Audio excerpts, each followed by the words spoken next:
हाय viewers, आप देख रहे हैं हमारा यूट्यूब चैनल जमील और रहमान टेक के साथ।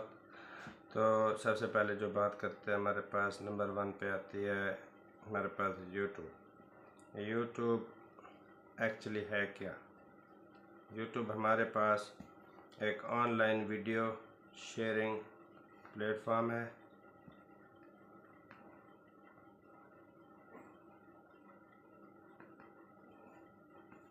वीडियो शेयरिंग प्लेटफॉर्म है।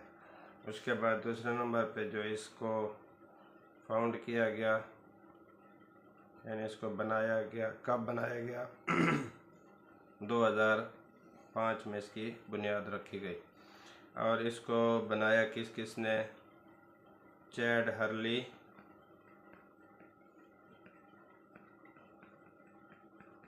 और जावेद करीम ने। कब बनाया इसको? 14 फ़रवरी